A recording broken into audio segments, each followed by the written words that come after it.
Welcome to The Political Animals, a show where two political philosophers, one a right-wing radical, the other a left-wing heretic, come together to discuss the social, political and cultural issues of our day. I'm Jonathan Cole, one of those philosophers. The other is Holly Lawford-Smith.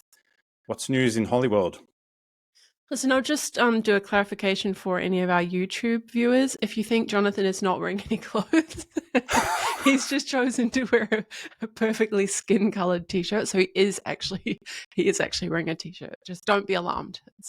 Holly, you could have told me that before we started recording. I could have gone and put on like a flamboyant blue t-shirt. I'm sure if I did some research, it would say things not to do on YouTube. Wear a skin-colored top. You know, it's actually a micro injustice against certain ethnicities that the skin color t-shirts aren't available in their exact tone. So you're actually displaying racial privilege right now. I'd like to call you out on that. I think you just insinuated that I'm a racist, which I am because I'm white and we're all racists, aren't we? That ipso facto. That's Anyway, the next episode. yeah. Just to foreshadow our exciting episode next. Yeah. And Holly's not joking there. That is for our next episode. But what do we have on the menu today? Well, as listeners will know, Holly and I are both academics. We're both humanities scholars. So we hear a lot about colonialism and also decolonization. And it's the latter that we're going to tackle in this episode. We've both read an article called On Decolonization and the University.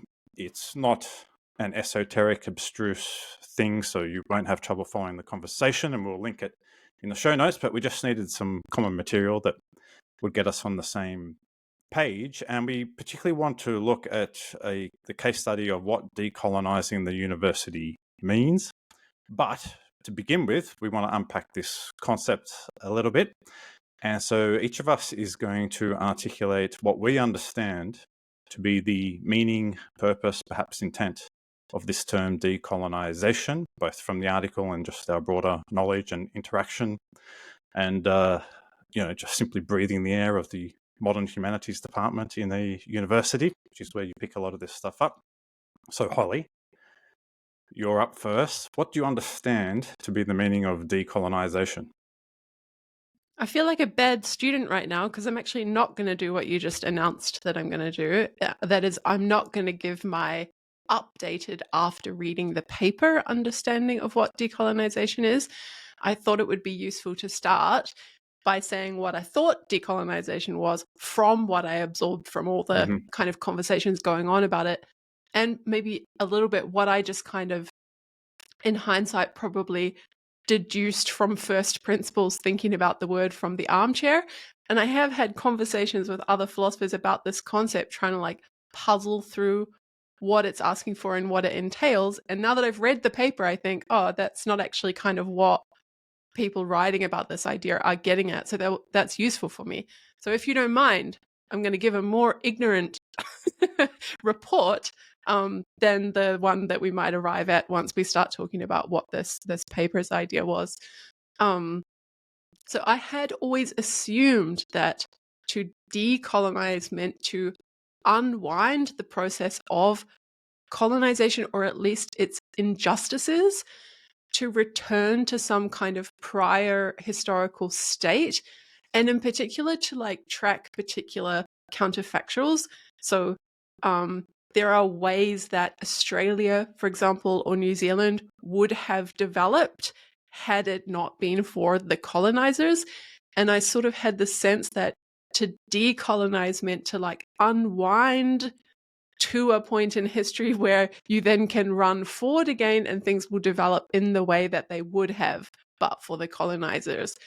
And that's quite a like totalizing and perhaps threatening vision of society, in the sense that like people who have made life plans around property accumulation and enjoy the way that the state kind of roughly is now, even if they think it has some problems, it's threatening to them to think of the idea that like some people might want to really unwind the entire legacy of colonialism that got us to where we are today. And so that was really my sense of like often puzzling about how to find out which counterfactuals are true. Like, what would Australia be like if Indigenous Australians had just been like left to get to 2024? Like, what would that look like? And what does that do to all the like property and wealth? And I mean, honestly, I think I even had the slightly hysterical thought, like, do white people have to leave? Like, where do we go? So, and there is some of that implication in the term itself, right? At least maybe the most obvious term would be like uncolonization or something. Maybe that's what I had in mind. So maybe the D is supposed to be a little more sophisticated, but yeah, so maybe I'll just leave it there and we go to what you sort of had in mind. But yeah, for me, that's what, before I read anything about it and just had this vague sense, decolonize the university, decolonize your mind, et cetera, that it was really this a full unwinding. Yeah, that's interesting. And that probably more or less gels with the kind of view I would have had prior to reading this article. I'll give you what I understand to be the conception, vision, if you like, of decolonization presented in the article. Great, and it occurs to me, actually, you might disagree with you may have read it differently, and that would be interesting in itself. So I would describe it actually as a worldview or an ideology, and it explains the current status of what it calls settler colonial countries like Australia, America, New Zealand, like you mentioned. So the defining characteristic or mark of these societies is colonialism. That is how you understand its institutions, its legal system, its social relations, and its economic order. These are all self-evidently unjust because of the racialized capitalism and all these negative terms associated with colonialism. So this is a little reductive and facile, but it gets the point across. Embedded in this view is that everything that's wrong with society, contemporary Western settler colonial societies like Australia, can be explained by the, quote, afterlife of colonialism. And so then the project of decolonization is to expose the kind of myths that have led to the injustice, and then to look to the pre-settler culture, values, knowledges as a source. Plural. Yes, of course, as a resource for presumably reconstructing, and this is where it gets to me very vague, opaque, amorphous, ill-defined, of kind of reconstructing some alternative. I think there are some inconsistencies and contradictions that we could get into, but if I was just to give the kind of essence of what I took to be the decolonization project, I think project is an apt name. This is not just a kind of intellectual curiosity. This is a kind of political reform program. It's an explanation of everything that's wrong, all of the social injustices, structural injustices, the racism, economic inequality, you name it. And that all comes from the intrinsic evil of the kind of Eurocentric Western colonial attitude, mindset, whatever. And the way to address and rectify that is to look at these pristine, virtuous cultures that were corrupted and destroyed. I don't think it's saying that we can just sort of go back to them, but we can find resources there to do the thing that's never named or articulated, which is come up with some kind of alternative, presumably more just society. Okay. Your internet cut out twice during that segment for me, and I think because the platform records us differently, hopefully it will be fine for the audience, but I might have missed something toward the end of. Oh, right. Well, I'm sorry you missed it, but everyone listening heard it. Yeah.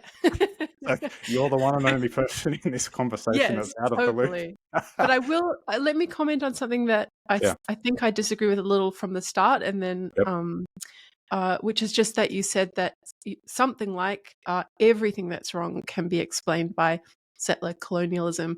And that wasn't quite my impression of the paper, just in the sense that he was careful invoking Frantz Fanon being careful to say that it's not to be conflated, I thought, with general social justice.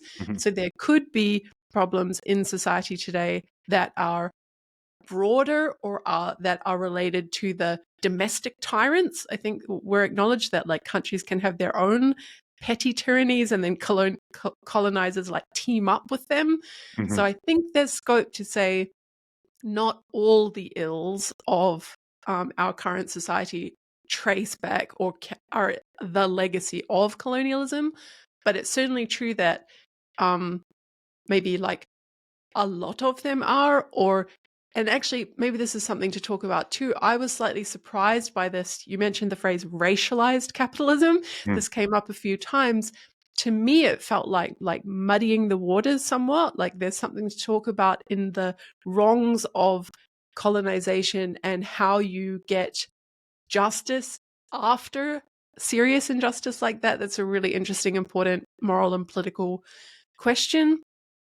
But rolling together, like also all racism, which surely is a broader phenomenon than colonialism, and then capitalism, just really of course, we could have had maybe colonization is the mode of travel for capitalism because capitalism becomes the new world order and it's in everyone's interest to trade. But this idea that it's like these three hand-in-hand ills that are all kind of one thing, like colonial racialized capitalism, that to me was going too far. And then of course it's natural that that would scoop up a lot more injustice than you might scoop up if you were just thinking about colonization and what it did to displaced Indigenous peoples, and what reparations might look like. Yeah, no, that's a good point. I think that's fair enough. I suppose really what I have in mind most of all, and you've helped me clarify and sharpen this, is you're right. It's not that. I mean, I was being a little facetious, but Yeah. clearly not. It doesn't mean necessarily domestic violence between a white couple somehow goes back to colonialism. But Yeah. what I did find interesting that I hadn't appreciated prior to reading this article was that decolonization is relevant across all of the major domains, from economics to social issues to politics, to all institutions, businesses. Everyone has a role to play. And I hadn't realized it was so kind of universal, if I could put it that way. And that kind of left me with the impression that this is the kind of hegemonic lens through which to understand, not just, put it this way, my impression was it's perhaps a better way of articulating is that this is the key lens just to simply understand who we are as a contemporary society, not just the ills, and certainly not all ills, but just like if you want to, I think for the colonial scholars, if you want to understand a country like Australia, you start with its colonial past. That is going to take you further towards a comprehensive explanation of everything from our economics to our social order to our political institutions and laws than any other consideration, although this is highly contentious, of course. Yeah, I do think that's right. If your interest was understanding Australia, I mean, actually, on that point, I had to say that I felt slightly confused because the author of the paper makes this distinction about the metropole or the mother country colonizer, which of course would be the UK for Australia. Yep. But then also the country itself obviously replicates those dynamics in the sense of like white Australia versus Indigenous Australians. And I wasn't totally sure about like so much of this talk about the metropole and what they need to, like, they're the ones that really need to decolonize. But then it sort of was a bit unclear to me, does whatever holds for them just also hold for white Australia? Or is there some slightly different story to tell about decolonizing, or especially when it comes to reparations? And sorry, I know I'm rolling two thoughts together into one here, but there was this constant insistence throughout the paper that the decolonization project is material, and that so it's not just about like ideas or acknowledgements or like soothing injustice in whatever way. It's really like in some places it's about land and you have to give land back. In some places it's about exploited labor and you have to make reparations for that exploited labor.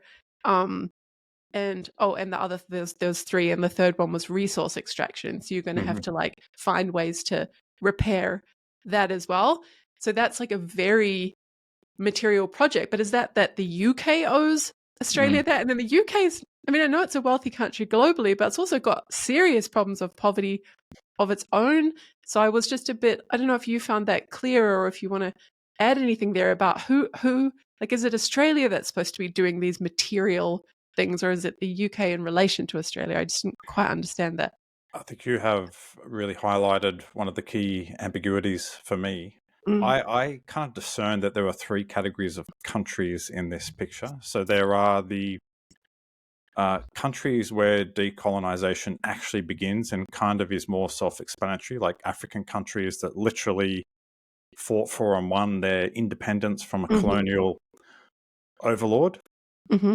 And then there are the settler colonies like Australia, which were actually settled by European people. And although they have won their independence from their colonial masters, they are still culturally, ethnically, linguistically a reflection of the Good. country that settled them. And Yeah. then there was this interesting at the beginning, and then it was just kind of passed over for reasons that will become clear. There's the kind of European countries which aren't settler colonies like Yeah. the UK's.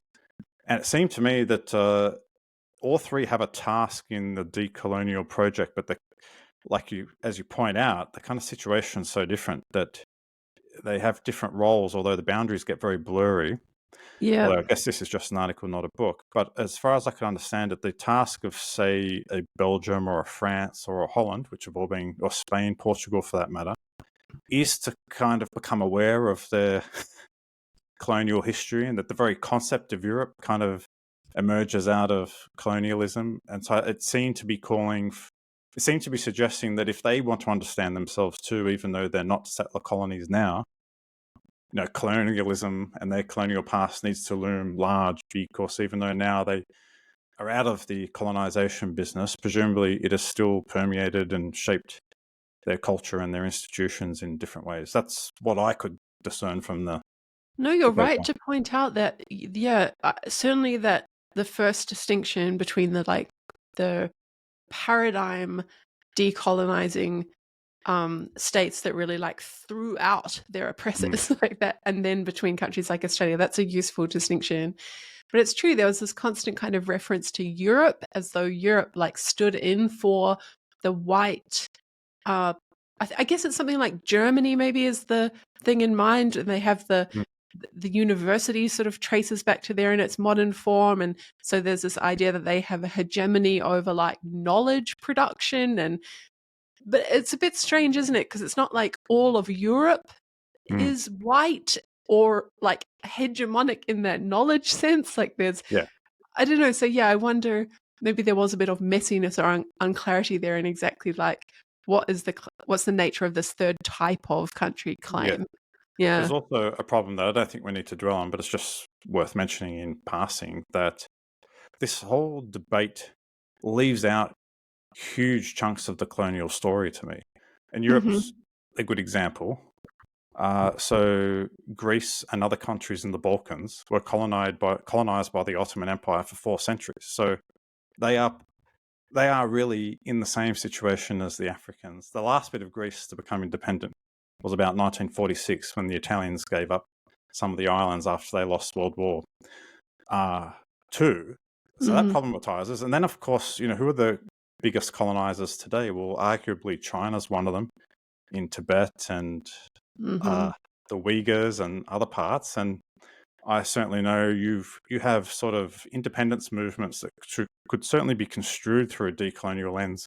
Yep. Places like Aceh, looking for their independence from Javanese domination. There are all kinds of independence movements across the subcontinent. So it's I think when it becomes this kind of white-black dichotomy, which is a real thing, obviously, and you can't deny that Australia, whether you like the term settler colony or not, I mean, we are the product of colonialism. So how could you possibly understand Australia without knowing something about its colonial history? But it kind of it's kind of the cake is carved up in very convenient ways, I find, and we don't look globally at colonization. I mean, there have been empires in Africa, Latin But do you America, think you name it. maybe that what the defenders of this project or whatever would say back is like that there is a difference between, we might think of like an interpersonal wrong, like this guy punches this guy, and then an inter-country wrong is like, Australia is a bit of a dickhead to New Zealand in certain ways, and that's really just between them.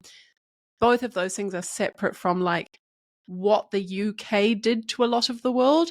And so maybe there are these like, maybe we call them super colonizers, or maybe, I guess I'm thinking maybe the decolonization topic is about those super colonizers that had a very big influence in shaping global capitalism or culture or something. Yep. And so the focus is, you're right to say it's not like this inter-country dynamic doesn't show up elsewhere and between people of all different races, but somehow the thing that is the like big worry is the huge influence of when it's been done in multiple countries over time, and when there's a hegemony of like that culture has become like dominant throughout the world, and we want to push back against its dominance and hegemony and make like room for more multiculturalism, pluralism, and so on. I mean, does that help a bit with like I think there is definitely validity to that distinction that you're making, and I'm just thinking, in the case of Greece, for example, it's colonized by a culture that is not hegemonic today, right? So no one's worried about Turkish culture, its language, its influence on the global cultural order and institutional injustice. If you go to Greece and study the history, though, their experience was very similar in terms of exploitation and lack of rights and settlement patterns, but also it was a neighbor expanding its empire into neighboring territory, which just happened to be populated by different people with a different religion, language, and culture. I think so. It's not like they've traveled across to the other side of the planet. And also, I think we have this funny thing where, like, you could consider the Greek people indigenous because whether they were the first to inhabit that land or not, there are no other peoples around today. But we don't think of indigenous as a category. I think as the original people of the land. It's also got a cultural connotation. And so I think there is something different about the most advanced cultures, technological societies of the day in Western Europe settling the most primitive, which had not really had contact with the wider world yet. And that's quite different from the Ottomans, colonizing the Serbs and the Greeks and the Bulgarians, for example. So there are some qualitative differences there. In the sense that, or you just want to mark that that's a difference without yet commenting on what difference it might make. Well, I'll give you. I think the difference is that it elicits an obvious sympathy when this very advanced culture turns up and is just able to exploit so easily a people who are just not equipped. So the indigenous people in Australia didn't even know there were all these white people in these different societies, and they'd never encountered their weapons. And like the gap between the two, I think, adds to that sense of injustice. And in a way, that's why we can ignore when you mean the sense that it's unfair. It's like it's not a fair. Yeah, I see. Yeah. So I think what happens with the Greeks, which is a pretty common story, is, well, people of relatively similar cultural development, they've conquered each other and pushed people out and taken, run them. That's been happening since Babylon and Assyria. So that I think we're kind of inured to that in a way.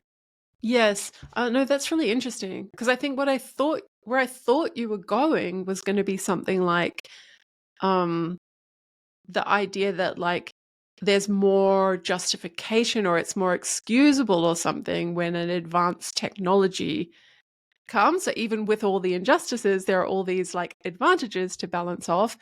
And so it's just it's interesting to me that no, you're making quite a different point about like our intuitions about a fair fight or whatever. It's like that we are less focused on the evenly matched countries that were kind of just doing that to each other, or in some easy contingency could have done that to each other.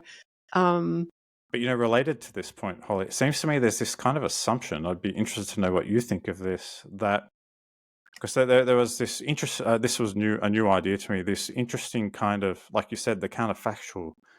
The lost opportunity of what would have happened in these cultures, whether it's the Incas or the Aztecs or the Maori, had they not come into contact. And it's kind Mm. of like, well, are you assuming that they would not have evolved their way to capitalism or any of the things you don't like? Because, I mean, that evolved historically in Europe. And unless you think that's somehow tied to the color of your skin or the language or something, my point is there's this kind of static, I sense this kind of static romantic assumption, kind of noble savage type idea of like, if we hadn't have interfered, they'd still be living these kind of romantic hunter-gatherer Well, hold on. sort of And this cultures. is going to make, I'm going to now sound like the far right or whatever, which is fine by me. Not for the first time. Go ahead. Not for the first time. But I think for some cultures, you can mobilize substantial evidence about how long their history was and what sorts of innovations they made over time. And so then I think you can provide a strong case, actually, that like it's not that likely if a culture never made significant technological inventions. I mean, in Australia, we have that whole debate, right, over why agriculture, like properly, like that many different civilizations, or whatever the right word would be, came up with agriculture, right? Yeah. And like large drainage systems and these ways to do. And if that did not happen here, something to do with like the atomization of tribal living, or again, I'm not an expert in Indigenous history, so maybe making all sorts of mistakes, but the general thought is just like, it could be that we're justified sometimes in thinking that for certain cultures, they would have remained more or less in this way of living, unless we want to say, no, it's not that we think every group would naturally come to like the wheel and electricity and capitalism, but maybe we think there's a more peaceful way that trade and knowledge sharing could have happened. So we imagine Australia was not colonized, but it was respectfully visited. And then the respectful visitors brought their ideas about like medicine and advanced like scientific whatever. And then the knowledge sharing is what like dragged each culture along to like what we now think of as like an advanced standard of living. I mean, this is the problem, isn't it, with the whole counterfactual argument, looking at 2 to 4 centuries or thereabouts, depending what part of the colonial map we're looking at, and like all we can do is speculate about what might have happened. And this, I think, is one reason why this project ends in such opaqueness, because I think, like, although I disagree with it, there's a certain cogency to the critical piece, and I can kind of get that and understand it. But then it constantly hints at the need for an alternative, which is self-evidently follows if there's this great evil and injustice with colonialism, and we're still living and breathing the kind of afterlife structures of it, then clearly you need to reform or replace that with something. Yeah. But one of the challenges is it seems so difficult to actually get at with any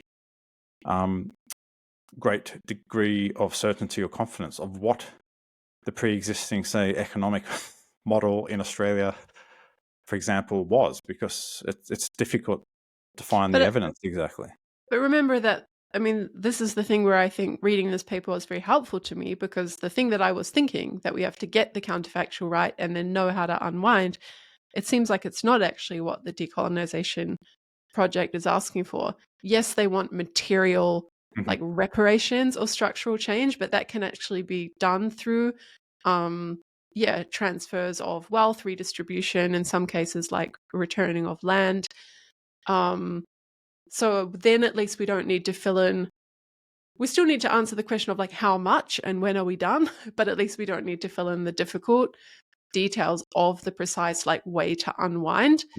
Maybe this is a good point actually to go like to this question of the university that we announced earlier. So you made the remark, you were surprised that like the project of decolonization turns out to be so comprehensive, right? It's like every aspect of society is involved. And so once we see that it's like, it's going to be land returns and it's going to be financial compensation for exploited labor. These are all things that are going to happen at the level of the government, right? Mhm. But there's this question about, like, for all these other social institutions, what role do they have to play? And I guess the thought was that the university has a kind of distinctive role to play. And I'm just going to tell you what my take was, and you tell me if you had a different Yeah, sense. My that'd be good. take was that it's a large contributor to the history, like, which then is going to be a big burden on the discipline of history, actually, not the whole university, but telling the truth about our history as, say, like a settler colonial country, like who's exploited, whose tears and whose sweat does our current position depend on, and like being honest about that and acknowledging that. So that's a kind of knowledge role. And also there was this mention of, like, the university as a place of learning and knowledge is kind of the one that has the freedom and the time maybe to, like, envision new futures. So it was almost like the normative job of the realistic utopia. The university can kind of come up with that. So that's what I got of the sense of, like, what we can chip in, aside from what government is doing. Mhm. Do you agree with that, or did you get a different? No, I agree with that. Excuse me, and I'll just add a couple of textures to it. Excuse me.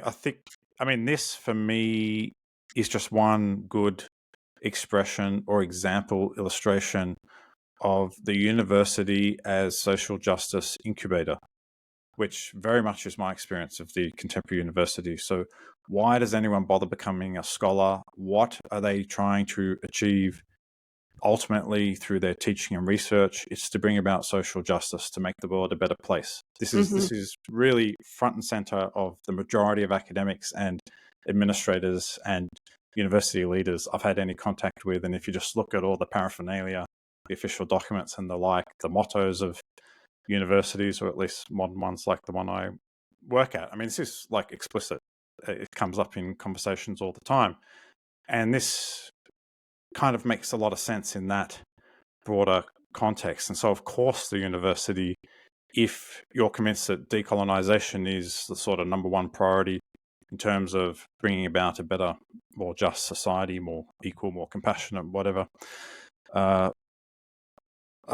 sort of warm and fuzzy adjective you want to put in there, then the university is going to be a key venue. And then the question, of course, becomes, well, what are the concrete things it's going to do and or can do or should do? And you've alluded to some. And it seems to me it's interesting here as I tried to kind of wrap my head around a document. It's a long list of very different things. So at the very simple, it's like diversifying, if you like, the reading list and the backgrounds of the academics and the students. So, rather than it all being, dead white men, let's put some black voices in there, or some and some female voices in there, and whatever else. And this author notes that that's a relatively easy thing to do, but that's kind of just, if you like, a not superficial, but a kind of low-hanging fruit thing that you could do. And I don't have any problem with that personally. I've got nothing against diversity.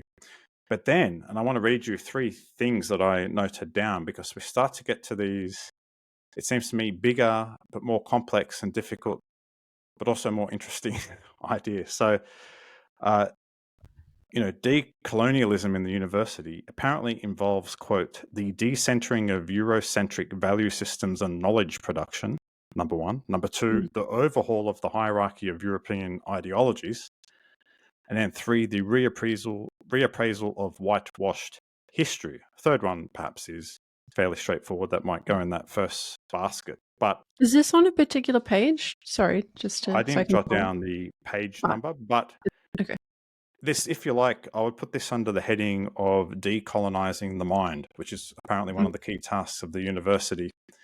And this is the one of the elements I found the most contentious. And I did want to get your view on this whole notion of decolonizing the mind. And if you really wanted to go into, just to get the wheels turning. I mean, what I can make of that is, the current, or until relatively recently, the universities have presumably taught a kind of colonialist or subtly colonialistly informed kind of value system, without critically interrogating the post-colonial structures and the injustice and all this kind of stuff. And then the European ideologies, I just assume that one way to read that is we spend too much time studying Marxism, neoliberalism, fascism, or I don't think Marxism would be the complaint. I I mean, for non. no, you're right, but this the great scandal that, I mean, Marx is a Western European intellectual. Marxism is a product of the same Western colonial Europe milieu. Yes, it critiques it, but Marxism doesn't originate in China or the Inca civilization. They're not saying engage with things that are not. They're not saying throw all white people in the bin and their ideas. They're saying engage with anti-colonial thought, which a white person would be capable of producing, and that the decolonization, the chipping into the decolonization project by the university is to pick up on anti-colonial work and narratives and to like integrate them better into how we are teaching. That's how I read it. And that would allow Marx. I think that's part of it. I think it goes a bit further, but maybe this is an area where it's kind of a bit ambiguous in itself. But then that kind of begs the question. It's an interesting question to me. So, is a Marxist intellectual today someone who has, by definition, decolonized their mind? That is, have they ticked that box of the decolonized mind because they're a Marxist, and the Marxist is the kind of anti-colonial critique? I mean, surely no, right? Because you can be someone who knows a corpus or a like particular thinker and still be a dickhead in many respects. It's just like there's many ways to be a dickhead or whatever. But I think, yeah, the thought is like if you're going around doing your absolute best to read all of the like anti-colonial thinkers, the revolutionaries, their arguments, engage seriously with them, integrate them within whatever like your discipline says are the like interesting or authoritative canonical texts, yeah, maybe you're a good candidate for being someone who has decolonized your mind and is making a useful contribution to the decolonization project. It's a horrible term. It is, Does yeah. not roll off the tongue.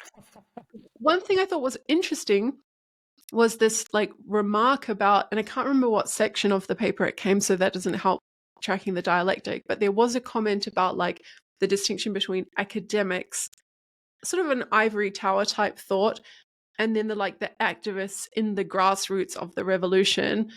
But I kind of liked that thought that like, yeah, we shouldn't just be venerating this like abstract knowledge produced by people that maybe have no idea what's going on. Like when I teach feminism, I am teaching a lot what the radicals were doing, chaining themselves to the fence outside the bar or whatever because they weren't allowed in. So there is a sense in which I think I already respect that imperative in my own work.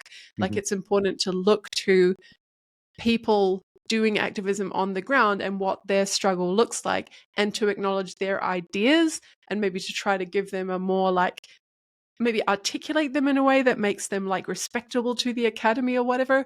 But I think I do just tend to respect that idea that the resistance movements and their ideas like deserve a place as well. So if that's all that's being said, like, well, what about all the anti-colonial resistance thinkers and their activism? And that should be given a place and a hearing within our understanding of our history as a country. Yeah, I can get on board with that. Like, that doesn't seem like. I can understand that perspective. That makes me want to ask this question. Let's grant that you can see some positive, productive, just whatever kernel, or maybe much more than a kernel, in the decolonization project. Yeah. Do you think it can and does go too far? Yes, absolutely. And I think I'm glad you asked that, because earlier you mentioned, and I interjected with a little joke about the word knowledges. It's one Yeah. of my least favorite words because as a philosopher, I believe in, and our discipline is founded on the concept of knowledge singular and truth singular. If you heard a philosopher say truths, knowledges, you know you've got a problem. Yeah. And there is this kind of, I guess, like the vision of like many different ways of knowing being presented side by side and brought into conversation with each other. I don't have any objection to like teaching that some people think this thing. I Mm. certainly don't have any objection to telling the truth about our history and what our current, like the Australian way of life is magnificent, and telling the truth about what history that depended on, I think Mm. that's a good thing and maybe would make us all more grateful. Like there's a lot of injustice in a lot of our country's histories. Mm. But the point where I draw the line and think that things have gone too far is when this happens in science. So for me, there's a huge difference between Mm. the arts and humanities, theology, religion, like anywhere where you can present multiple and conflicting ideologies and value systems and just consider them on their merits versus saying, oh, like there are just many ways to do medicine. No, there's Yeah. one Yeah. way and there's Yeah. one set of norms, and we're doing the best we can to refine our practices, and we might be making mistakes. But if we get to the point where we're just thinking like, oh, the hegemonic system of having controls when you do a study, then I'm out.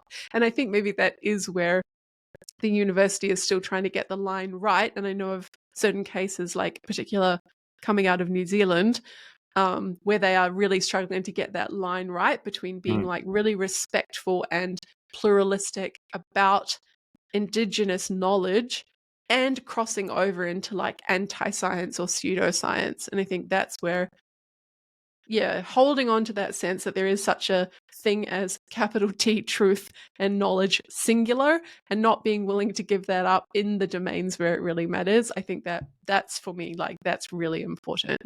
So you draw the line at Indigenous mathematics. Yeah. The and I mean, you're preaching to the choir on this count, but of course, what you just did then, Holly, was out yourself, didn't you, as someone who patently hasn't decolonized her mind, because Yes. this whole capital T truth thing, which I'm with you 1,000%. Isn't this the European way of doing knowledge? And it's just one way amongst many. And I've been to papers where Indigenous scholars have defended sort of what I thought was just reasonable and well-intentioned criticism of their paper or PhD proposal. And they've lent into this Indigenous epistemology, which kind of shuts down the conversation. It's like, well, you're using a totally different frame of reference for knowledge and evidence, and I've got my own Indigenous one. I can't explain what it is, but But this even if is they could, right? Like the thing that makes me suspicious of that move is that they didn't make it up. That yeah, move exists between postmodernism and yeah, analytic philosophy. yeah, There's yeah, a whole kind of swathe of thinking that it's like post-truth that's justified by certain kind of moral imperatives, like to be less culturally imperialist, like, yeah, and to sort of back off being willing to like preach at other people. Those things are good, but they didn't, like, that's not made up by the decolonization movement as far as I yeah, yeah, understand. Again, I'm yeah, coming to this topic afresh. But so if someone uses that move, then I think, well, okay, they've just trickled down, there's just been trickle down postmodernism somehow getting into their brain, and they're putting that in the rubric of like, oh, you're not respecting my, you're packaging it in a like racial, ethnic, progressive by our current standards way. But this is the old fight between mm, objectivity and subjectivity, truth and relativism, whatever, that's been going on in, like, I don't know, for how much of philosophical history? Like a lot. yeah. No, you're absolutely right. That's a great point. But then again, it it just affirms me in a line of attack I'm trying to develop here, which is, and I'm just kind of developing it on the go, obviously thinking out loud. But I mean, isn't part of the problem here that we assume there is this kind of one monolithic European culture, and it has imposed itself on these indigenous cultures. But isn't European thought a debate? Like, it's plural in itself because you have continental and analytic philosophy. They both come out of Mm. Europe, like literally almost the same parts of Europe, right? It's not like one comes out of Czechoslovakia and the other one comes out of Northern Ireland. I mean, they're often coming out of the same centers, and so you could argue that isn't there a sense in which, and I find this is never presented or understood like this, but isn't Foucault just as much a product and luminary of Western civilization as Kant? I mean, they both come out of the same milieu, and so a lot. And you've actually just helped me understand that a lot of this decolonial project, you could say, well, they haven't decolonized too. What they've done is embrace one strand of the European settler tradition of thought, namely the continental, postmodern, Foucault, whatever, Jacques Lacan, pick your, crazy, inscrutable thinker, and they've rejected the kind of Kant, Wittgenstein, whatever other kind of more, the sort of more stereotypical Western, hyper-rational, think they're too smart or kind of thing. No, I think that's right. I think that's a very fair criticism. And I guess it raises a point of standpoint theory, which takes us back to the question you asked about why we assume that certain cultures wouldn't kind of naturally just come to particular innovations. Like, I do have the strong sense that standpoint theory is hugely overstated, that it's not the case that diversity secures like particular contributions to knowledge. So to me, it's like it's an injustice that the philosophical tradition developed without, say, Indigenous Australians making a contribution to that in Germany or wherever it's happening. That's bad for other reasons, but it doesn't mean that had there been an Indigenous Australian person at Humboldt at the right time, this particular idea or knowledge system would have developed and definitely wouldn't have without that person. So I do have the sense that like probably science is developing like roughly as it would have.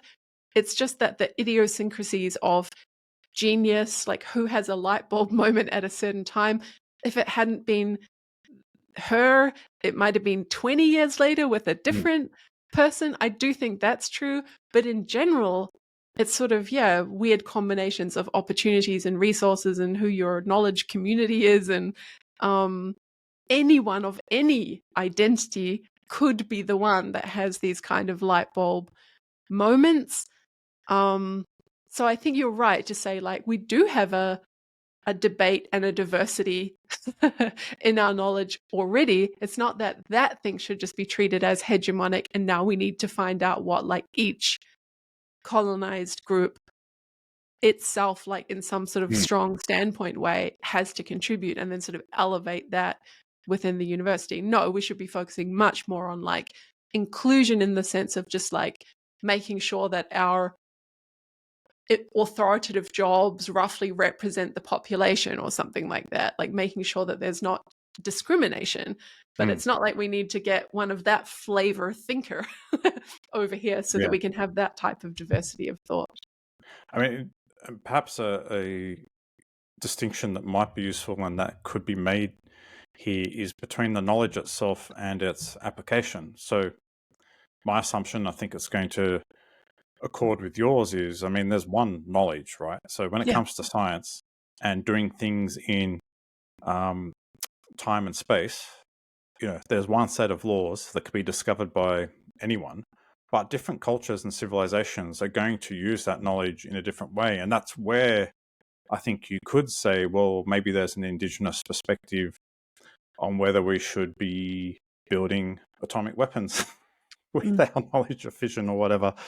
Or, so I can see how a key variable there, the cultural, civilizational, economic, political order, can make a big difference of what you do with the common knowledge. But I don't buy for a second that there are knowledges plural. I actually think this is destructive and just making us stupider and more stupider.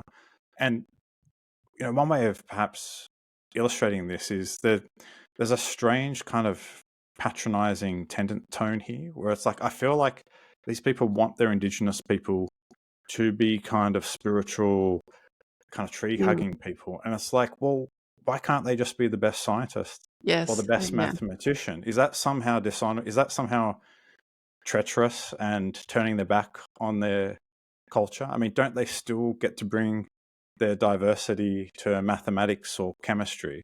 Because it's But kind do of, you you know what I sort mean? of It's kind of like we want them to be in their kind of primitive box. I know that they wouldn't use the term primitive because it's got a pejorative sense, but No, I know what you're saying. I guess I'm just thinking again because I have to relate everything back through feminism to fully understand it. So all annoying roads of lead me, I back to know. feminism, of course. Exactly. But I can understand like this same structure tracks on to like the difference feminists being like, oh, like women's special ways of knowing and like unique powers, like caring and nurturing. And so, and they might see a betrayal if women try to like live up to the standard of man. So it's Mhm. like, well, yeah, you shouldn't be aiming to be a bossy CEO who's just like doesn't care about anyone. Why take the male standard as We've your got enough standard men there? doing that already. Yeah. But the thought is there is something selling out about being a um, culturally, and I can't remember what the word is, however you do an adjective of cultural imperialism, like that when women have been treated that way and then they just take on the values of Mhm. those who were imperial toward them. It's just, there's something gross in that. So I can see the same sort of argument that's like, you want to respect whatever you see as the difference of this particular indigenous group, and they don't have to adopt the standards of the Mhm. colonizer. Like, Mhm. but the problem of that is if you've got two groups that really are not different, Mhm. and then you're pushing that narrative like, oh, don't adopt the standards of the oppressor, but those are just normal standards, like, and Yeah. normal, not in this loaded like, oh, that's what the oppressor would say, but like, no, that's just science, or that's just like good norms or something. And you can resist that more in the case of men and women, I think, because you can say that like, actually, sorry, now I say that you could probably do that for colonization too. The move for feminism would be like, oh no, patriarchy has distorted the male, so we should never take him as the standard Mhm. because he has become this awful, exploitative, uncaring person, and if we had equality, he would be really different.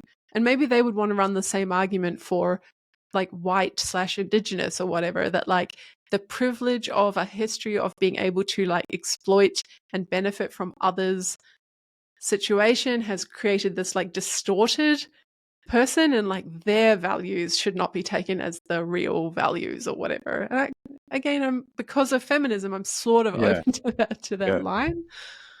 But I think that the million-dollar question here, and this is where the house of cards falls down a bit to me. Not that I don't see some validity and can't have some empathy for this elements of this project and more for honest history. You know, we need to know the truth of our own past, and we need to look at that with eyes wide open and honesty and make amends where we can. But it's this key term, alternative. So it seems to me that at least the decolonial project, as articulated in this article, and I think this is probably fairly representative, it's not so much let's amend the Western inherited system we have. It's desperately searching for alternatives, which is why we need our Indigenous people to be stereotypically Indigenous. We don't actually want them doing mathematics because what we want is an Indigenous mathematics, because we want to kind of break down this system. And then there's this kind of like anti-capitalist thing running through the whole the whole thing.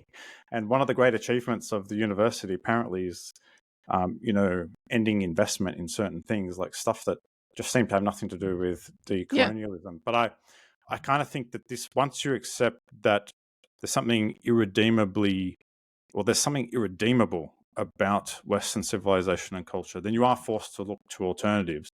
And what non-Western civilization is there? I mean, there's some Western liberalism. There's some bad ones like fascism and communism. So they're looking at the kind of pre-settler societies which are free of things like capitalism, fascism, neoliberalism. But I Return to just feel like feudalism. Yeah. but I feel like there's not a lot. There's not a lot there, and that's when it all kind of peters out into platitudes. Because, Mm. and this is the thing that makes me very uncomfortable, because it kind of leaves us with nowhere to go. We're locked. It kind of imprisons us in fact, there's even this bit that says, like, it's just, we're in a perpetual process because we can't actually undo the past. We probably can't No, get out of I would capitalism, really. love to see someone tell the story about decolonization that leaves capitalism out of it. I think Yeah. I would be very interested in that, because for me that, yeah, capitalism, racialized capitalism, whatever, it's just like that's the step too far, and that's the bringing too much in and muddying the waters. And so and maybe the point is then that wouldn't be something new, because again, lots of people for a long time have been talking about what does historical injustice require in terms of a remedy, like, and that if that's just the question of like colonization and its legacy and how do you put things right morally, well, we have that question already, and it's an interesting and difficult one, but it's not the like, it's not what was in this paper. No. Holly, we're at 55 minutes. I think we should bring this to a close and have our record shortest. Most people go for their record longest, but we're We are intent on trying to aiming. come in under an hour. Was there any famous, Yes, there is a like, famous last some word. some big thing you No, wanted to drop just before no, we finish? there's not. There's a small thing, which is Okay. that earlier in the episode I couldn't find the word irrigation, and it really bothered me for the rest of the episode. I called it like water pipe systems or something. So I just want to put on the record that I have now remembered what the word is. Okay. Irrigation. Thank you very Just much. for the record, before you get on Twitter, Holly does know the term Yeah. irrigation. You heard it here first. That's fantastic. Holly, thanks for a conversation about big and small matters. Always a lot of fun. If you are watching this on YouTube and you enjoyed the episode and want to support the show, please subscribe and like. If you're listening on one of the podcast platforms, we'd love it if you followed us, and love it even more if you gave a 5-star rating on Apple or Spotify, if that is where you listen. Let Jonathan know what whether you like his t-shirt or not. Whether you can see it. I'll make sure I have something that's not skin colored next time. As always, thanks for listening, and we'll be back again soon with more sensational content. Goodbye.